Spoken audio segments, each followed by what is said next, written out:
दिव्यांग मानवेंद्र सिंह ने क्रैक की आईएएस परीक्षा 112वीं रैंक हासिल कर जिले का नाम किया रोशन।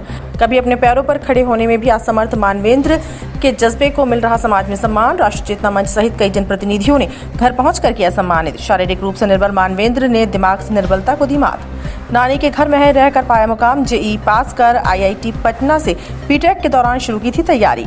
मानवेंद्र के पिता मनोज कुमार अब इस दुनिया में नहीं है, जबकि मां एक निजी स्कूल में प्रिंसिपल हैं। क्या नाम है आपका?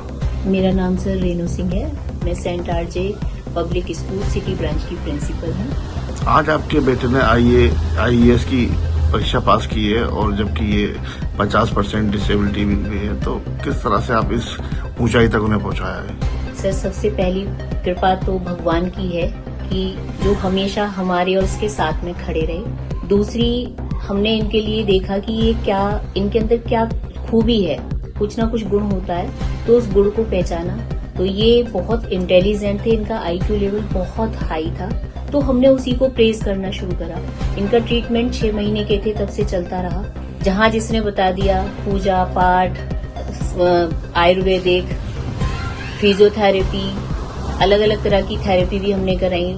डॉक्टर गंगा दादू से भी इनका ट्रीटमेंट चला, लेकिन शारीरिक रूप से हमें कहीं सफलता नहीं मिली। लेकिन मानसिक रूप पे इनका बहुत अच्छा रहा। ये जहां भी गए, इन्होंने हर जगह पर अपने इंटेलिजेंसी का एक सबूत दिया।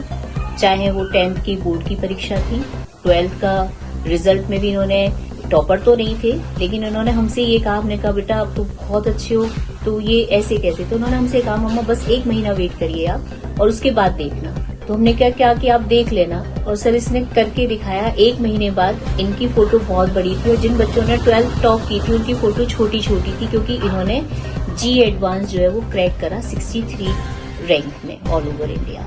2019 में ये करने के बाद में ये आईआईटी चले गए। वहां इन्हें 1 साल प्रिपरेटरी किया गया, क्योंकि वहां इनसे पहले के बैच में ऐसे बच्चे छोड़कर चले गए थे बीच में। तो उन्होंने कहा कि मैम 1 साल हम देखेंगे, अगर आपका बच्चा सरवाइव कर पाता है तो हम आगे उसको बीटेक में डालेंगे। सर, इन्होंने उस चीज को भी वहां पर प्रूव किया कि हमारे बिना वहां पर जो बच्चे को हम खाना भी खुद अपने हाथ से देते थे, इसने हमारे बिना वहां पर सब कुछ किया। अपने कपड़े धोना, सारी चीजें, सारी दिनचर्या। 4 किलोमीटर ये पैदल चल के भी गया है अपनी क्लासेस तक हॉस्टल से।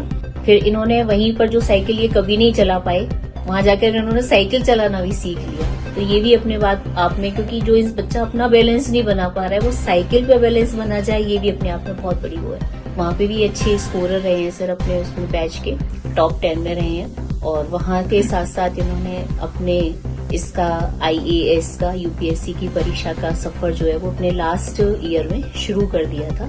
फिर 2024 में इन्होंने बीटेक कंप्लीट करी और साथ ही साथ में यहाँ पर तैयारी शुरू करी, और आज 2025 में ये एक आईएएस ऑफिसर है। सर, मेरी इसका श्रेय, आपका श्रेय जो इनमें कौन सहयोग है इनकी पूरी सफलता के? सर, पहली तो भगवान की कृपा, दूसरे मेरे माता पिता ने जो इनको फिजिकली खड़ा किया है, वो सारा का सारा क्रेडिट मैं अपने माता पिता को देना चाहूंगी। मेरे फादर 70 साल की उम्र में भी, क्योंकि मैं यहाँ ट्यूशन पढ़ाती थी, क्योंकि देखिए सर, मनी की जरूरत सबको होती है, एक अच्छा खासा अमाउंट चाहिए होता है बच्चों को पढ़ाने के लिए। मेरे फादर इनको ट्यूशन लेके जाते थे, छोड़ के आते थे। वहां ठंड में, ऐसी कड़ाके की ठंड में भी वो चाहे 2-2 कोट पहन के वहां खड़े रहते थे। लेकिन आज वो जहां भी होंगे, मतलब बहुत खुश हो रहे होंगे, बहुत किया है उन्होंने। आज मैं अगर प्रिंसिपल हूँ, मेरा बेटा आज यहाँ है, तो सर उसका पूरा का पूरा श्रेय मेरे माता पिता। अगर हम बात करें इस तरह के बच्चे जो होते हैं, उनके घर वाले अक्सर हार मान जाते हैं, तो उसके लिए क्या मैसेज? नहीं सर, देखिए हमें नहीं पता कि हमारा कौन सा पुराने जन्म का प्रारब्ध है जो इस तरीके से सामने आया है, क्या हुआ है। लेकिन कहते हैं ना कि किसी भी चीज से हार नहीं माननी चाहिए, क्योंकि हार मान के बैठना इंसान का काम नहीं है। हम परमेश्वर की संतानें हैं, भगवान राम और कृष्ण के वंशज हैं, तो उनके जीवन में इतनी कठिनाइयां आई, उन्होंने हार नहीं मानी। तो हम भी उन्हीं के बच्चे हैं, तो हमारी भी स्ट्रेंथ उतनी है। तो जीवन से डर के सर नैया कभी पार नहीं होती, तो कोशिश करनी पड़ती है, तभी कहीं जाकर वो मिलता है। तो मैं उन सब माता पिता को मेरे हाथ जोड़ के ये विनती है कि अपने बच्चों की डिसेबिलिटी को आप उनकी कमी ना माने, उनकी कमी को उनकी ताकत बनाए, पहचाने वो किस चीज में अच्छा कर सकते हैं, और उसे उनको आगे बढ़ने में उनकी हमेशा मदद करें। Thank you. बुलंदशहर से जावेद खान की रिपोर्ट।